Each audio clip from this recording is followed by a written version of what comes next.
How is your spiritual journey going so far?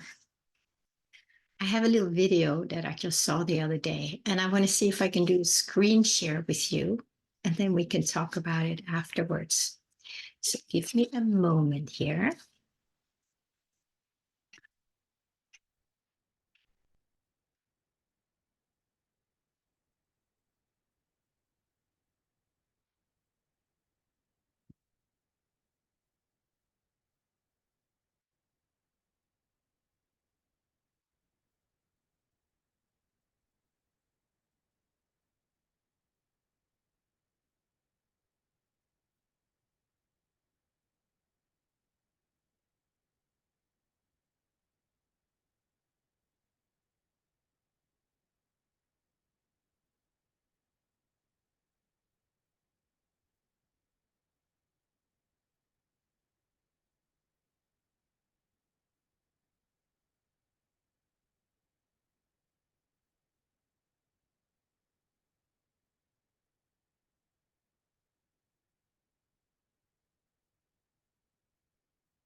So, what do you think? Can you relate? I really felt moved to share it because I want to talk about that today. We're on this spiritual journey and we're doing everything right. And we're doing all the deep work, the meditation, the shadow work, creating a new future, all that stuff. And there's still more. It's still there. Whatever we're trying to get rid of is still showing up. Even after all these years, I mean, what is going on? I am curious if you can relate to that. If you are on a spiritual path, you probably can, and you wonder, like, is it ever going to end? Now, personally, I don't know anybody who has not been going through that, and most still are. So, what is the answer? Over the years, I have given up on God, spirituality, because it's like, why bother? But I couldn't give up on it because it's here, right? It's just, it won't go away. The way I see it, and you may not agree with me, and that's fine, of course, always. But the way I see it is that once we have some kind of a spiritual awakening, whether it's a big bang one or just a simple insight, once spirit enters, it's going to clean you out. Everything has to go, including the one that wants to give up, that keeps trying to get rid of something or change it or fix it or heal it. And just on the side note, there's nothing wrong in trying to do all these things because we cannot help it. But there is a time where we have to let that go too, where we have to stop touching it. I've talked about this a lot. And I think it is one of the hardest things because we are so conditioned to heal things, to make it better, to fix it, to find a solution. The mind is geared to that. Maybe not this little mind here. My little girl is sitting here on my lap. I want to say hello. But the human mind is so conditioned to find solutions, to fix it. That is what the mind does. And probably is supposed to do because the mind is part of the duality.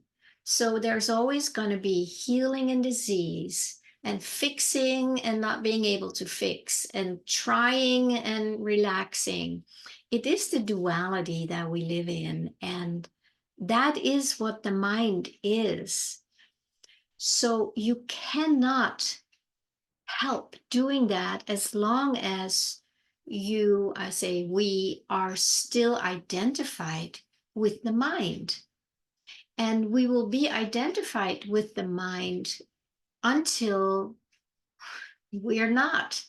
And when is that going to be? Well, I don't know. I got cat hair in my nose here. I don't know. And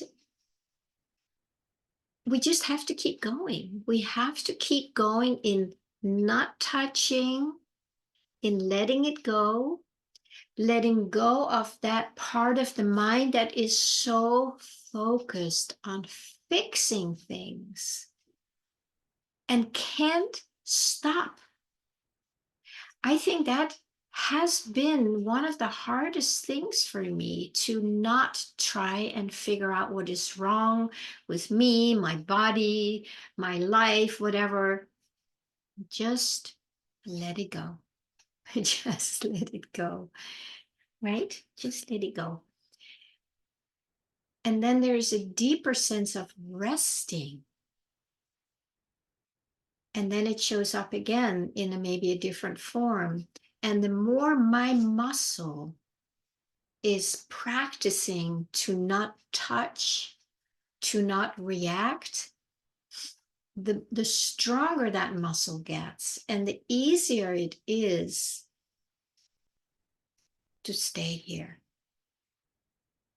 to stay here and walk around in your life, in the world, as a silent presence.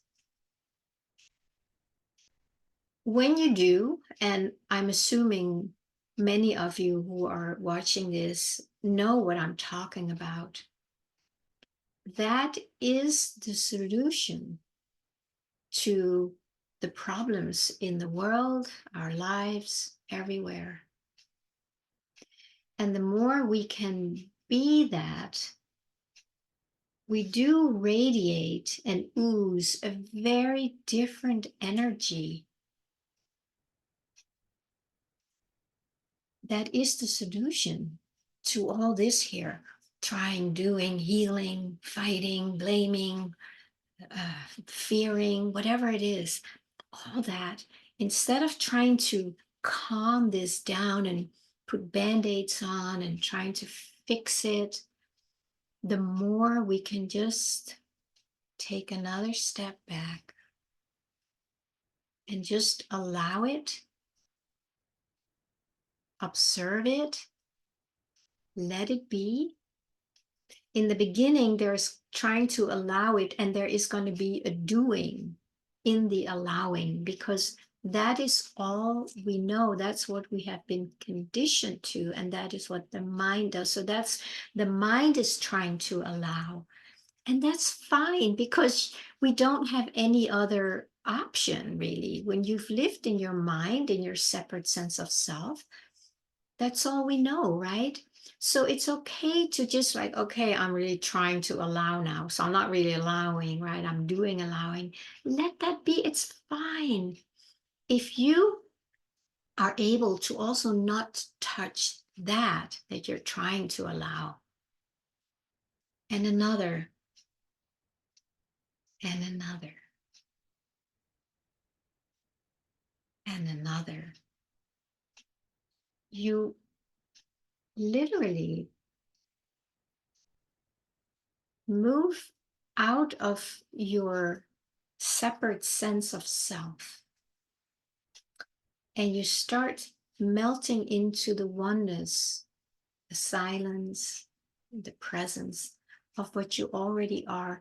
And in that, there is nothing to do other than just following and let it come. Just like, when you're writing poetry or painting or writing a book, it just comes. And that's how it is in life also. So let's just get back to these parts of us that are very sticky, very tenacious, very resistant to letting go. I would say that those are probably the ones that will eventually give us the biggest sense of liberation. Because once we're able to let go of those and not get stuck in the stickiness, can you imagine the amount of freedom you feel when suddenly you're not engaging in that? You're just letting it be. It's arising. There might be some old memories. There might be something happening in your life. Somebody may suddenly leave you. Somebody may be upset with you. All that stuff that's happening in the three-dimensional world, the mind. Imagine if you can just allow that. That doesn't mean that you may not have feelings come up. Can you allow those too? So a lot of it comes down to really fully letting go of that separate sense of self that is trying to fix the third dimension, the illusion, the projection from our five senses and our mind.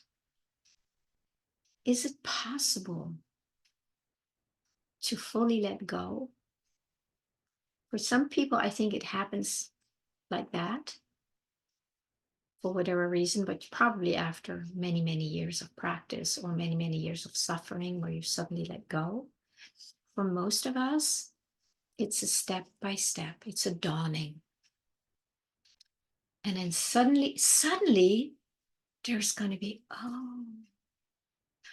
oh, I just shouldn't touch it. And then I'm here. And then you can just notice how things can start falling in place as a reflection of your inner, undiluted or uncovered light. Then the light will start penetrating in the seeming illusion. And it will just dissolve because it really is nothing. But again, in my own experience, I do not know that when I'm out there still trying to fix or figure it out. But when I let go, and as I let go deeper, it becomes so obvious that there's really nothing to do. That's my journey.